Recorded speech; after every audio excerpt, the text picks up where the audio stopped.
जय हिंद। आप सबका स्वागत है आपके अपने चैनल प्रीवियस 24.7 पर। आज की वीडियो काफ़ी ज़्यादा इंपॉर्टेंट होने वाली है और कल से ही काफ़ी ज़्यादा बच्चों के कमेंट आ रहे थे और आज सुबह भी बहुत सारे बच्चों के कमेंट लगातार आए हैं मेडिकल के रिगार्डिंग। और चूँकि एडमिट कार्ड आप सभी का आने वाला है और बहुत सारे बच्चों के कमेंट्स आने लगे हैं कि क्या थाने से कॉल आना स्टार्ट हो गई है आपके एडमिट कार्ड के लिए, जिसको हम बुलावा पत्र बोलते हैं।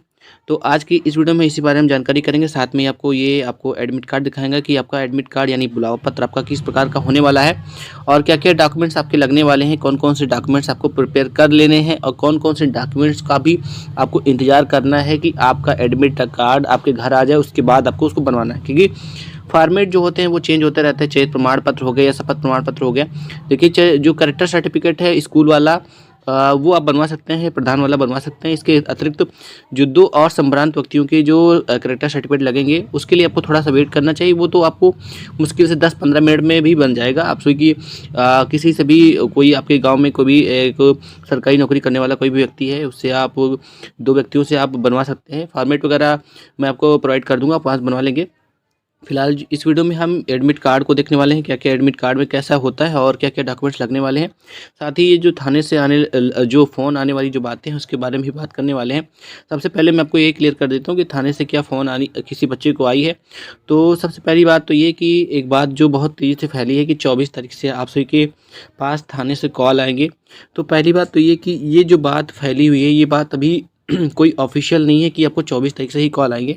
हाँ, ये बात सही है कि आपको 24 तारीख यानी आज से लेकर के इसी वीक में क्या है कि आपको कॉल आएंगे। ये आपको कॉल आएगा या फिर आपके पास या आपके घर पे या फिर आपने जो भी एड्रेस दिया वहाँ पे आपके एडमिट कार्ड पहुँचेंगे। और अभी तक ये भी तय नहीं है कि आपके जो एडमिट कार्ड्स हैं वो ऑनलाइन आएंगे या ऑफलाइन आएंगे, क्योंकि हर बार 2018-19 वैकेंसी में भी आपके एडमिट कार्ड जो थे वो आपके ऑफलाइन आए थे, आपके थाने पे आए थे और कुछ बच्चों को घर पर पहुंचाया गया था और कुछ बच्चों को फ़ोन करके बुलाया गया था। चूँकि आपके एडमिट कार्ड में आपके फ़ोन नंबर्स होंगे, आपका एड्रेस होगा, उसी पे कॉल किया जाएगा और अगर आपके पहुंचाया जाएगा तो जो एड्रेस आपने डाला होगा वहीं पे पहुंचाया भी जाएगा। तो सबसे पहली चीज़ तो ये, अभी किसी भी बच्चे को थाने से कॉल वगैरह नहीं आई मेडिकल के एडमिट कार्ड के रिगार्डिंग। तो ये इन बातों पे आपको बिल्कुल ध्यान नहीं देना है। हाँ, आपको थोड़ी सतर्कता जरूर रखनी है कि अपने फ़ोन को ऑन रखना है। किसी में रिचार्ज वगैरह नहीं है तो आपको रिचार्ज करा के रख लेना है जिस नंबर को आपने फॉर्म फिलअप करते वक्त डाला हुआ था। ठीक है। तो सबसे इम्पॉर्टेंट बात तो ये थी कि अभी किसी को कॉल नहीं आया है। हाँ, हो सकता है कि आपको आज कल या परसों 2-3 में आ जाए। ठीक है। अभी मैंने पहले भी कहा कि अभी फिक्स है नहीं है कि आपकी एडमिट कार्ड्स ऑनलाइन आएंगे कि ऑफलाइन आएंगे। क्योंकि हर बार ऑफलाइन आते थे तो उम्मीद है कि इस बार भी ऑफलाइन ही आएगा और आपके थाने पर ही आएगा। ठीक है। जो अदर स्टेट वाले हैं उनको भी परेशानी नहीं है। जहाँ भी आपने जो भी एड्रेस डाला होगा अपना आपका रेसिडेंट एड्रेस यानी जो अपनी होम एड्रेस डाला होगा आपके थाने पे पहुंच जाएगा, आपको परेशानी का नहीं है। ठीक है। अब हम बात कर लेते हैं कि एडमिट कार्ड आपका कैसा होने वाला है देखने में और क्या क्या डॉक्यूमेंट्स आपके लगने वाले हैं। सबसे पहली चीज़ तो ये कुछ इस तरीके से बुलाव पत्र लिखा होता है, यहाँ पर आपके नाम वगैरह लिखे होंगे। ये कैंडिडेट हैं जिनका ये एडमिट कार्ड है, जिसको मैंने लिया है आपको केवल जानकारी प्रोवाइड करने के लिए।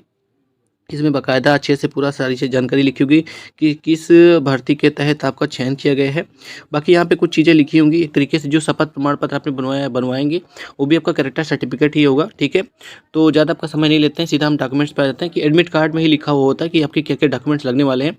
तो फिलहाल हम देख लेते हैं क्या क्या इस एडमिट कार्ड में क्या क्या चीज़ें लिखी हुई हैं। तो चलिए स्टार्ट करते हैं। सबसे पहले देखिए, यहाँ पे कुछ चीज़ें आपकी लिखी होंगी कि आपके ऊपर कोई किसी प्रकार का कोई मुकदमा नहीं है, आप बिल्कुल स्वस्थ हैं, यानी जो भी चीज़ें इसमें लिखी होंगी आप पढ़ सकते हैं। यहाँ पे ऊपर लिखा हुआ है। फिलहाल मैं केवल डॉक्यूमेंट्स पे आता हूँ कि क्या क्या चीज़ें होंगी। यहाँ पे डेट लिखी हुई, किस डेट पर आपका जो मेडिकल होगा वो किस डेट पर होगा, यहीं पर देख लीजिए स्पष्ट रूप से यहीं पर ही लिखा होगा। और कोइंसिडेंट देखिए, यहाँ भी 12 अप्रैल का ही डेट दे रखा है, 2019 की भर्ती का ही है। तो यहाँ पे स्पष्ट रूप से लिखा हुआ है कि पहला तो ये लिखा हुआ कि शैक्षिक योग्यता प्रमाण पत्र, अंतिम शिक्षण संस्थान द्वारा निर्गत चयनित प्रमाण पत्र एवं निवास प्रमाण पत्र वो और जो OMR आवेदन पत्र दर्शाए गए हैं मूल प्रतियां दो प्रमाणित प्रतियां। देखिए, 2 चीज़ें इसमें लिखी हुई हैं।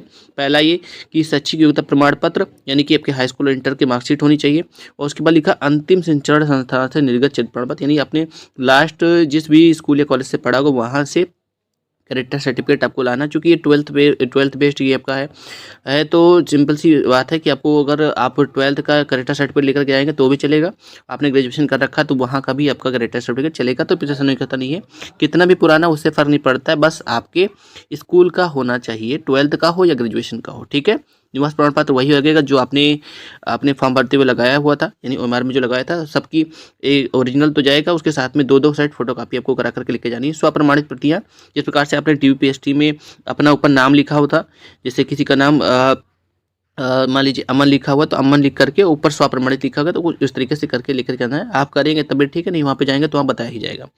सेकंड है आरक्षण संबंधी प्रमाण पत्र, जैसे किसी ने SC ST EWS OBC वगैरह का लगाया हुआ वो चीज़ें, उसकी भी 2-2 सेट फोटोकॉपी और स्वप्रमाणित होनी चाहिए। थर्ड है कि ग्राम मोहल्ले के सम्मान 2 व्यक्ति, वही जो मैंने बताया था कि 2 सम्मानित व्यक्ति का मतलब है कोई ऐसे सम्मानित व्यक्ति, ठीक है। सम्मानित व्यक्ति का मतलब है कोई भी गवर्नमेंट एम्प्लॉय, ठीक है, तो द्वारा भर्ती भली भांति जिसको मतलब उसके परिवार का नहीं होना चाहिए, बस उसको जानना चाहिए अच्छे से, ठीक है। तो एक तरीके से आप किसी भी साइबर कैफे पे जाएंगे तो उसे कहेंगे कि एक तरीके से कैरेक्टर सर्टिफिकेट का फॉर्मेट दिए, तो 2 निकलवा करके उसमें साइन करवा लेना, कुछ और नहीं है। अगर उनके पास साइन मोहर नहीं है, सॉरी मोहर नहीं है, तो कोई जरूरत नहीं, साइन से काम चलेगा। फिर पासपोर्ट साइज फोटोग्राफ है।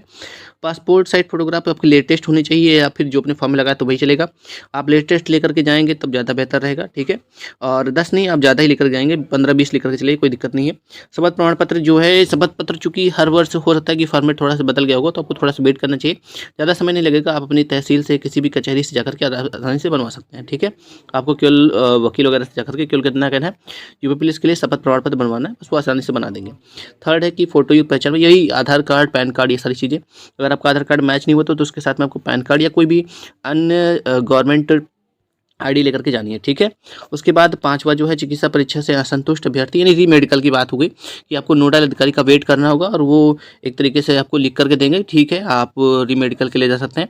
और दोबारा जब आएगा दोबारा भी आपको बुलाव पत्र आएगा, इसी तरीके से जैसे पहली बार आपका एडमिट कार्ड आता है, री मेडिकल में भी आपको दोबारा से इसी तरीके से एडमिट कार्ड भेजा जाता है, ठीक है। इसके अतिरिक्त फिर उसके बाद चिकित्सा परीक्षा हेतु निर्धारित नियमों प्रतिबंधों का पूर्ण पालन किया जाएगा। वही चीज़ें फिर नीचे वो सारी जानकारी दी गई हैं कि क्या क्या चीज़ें कैसे कैसे है, ठीक है। तो ये सारे डॉक्यूमेंट्स हैं जो आपको ज़रूरी है, ठीक है। तो वही हाई स्कूल हो गया, इंटर हो गया, कैरेक्टर सर्टिफिकेट 4 तरीके के आपको लगने वाले हैं। 4 में इसलिए बोल रहा हूँ कि एक आप प्रधान का बनवा लीजिएगा, और 2 संभ्रांत व्यक्ति का बनवा लीजिएगा, और एक स्कूल से बनवा लीजिएगा। तो अगर आपको हमारे द्वारा दी गई जानकारी आपको अच्छी लगी है, हमारे द्वारा बताई गई जो भी बातें आपको सही लगी हैं, तो प्लीज़ कमेंट को में अपनी अपनी जो भी राय है वो बताएंगे जरूर। और वीडियो अगर आपको अच्छी लगी, वीडियो को लाइक एंड सब्सक्राइब जरूर कर दीजिएगा। मिलते हैं नेक्स्ट वीडियो में। थैंक यू सो मच, धन्यवाद।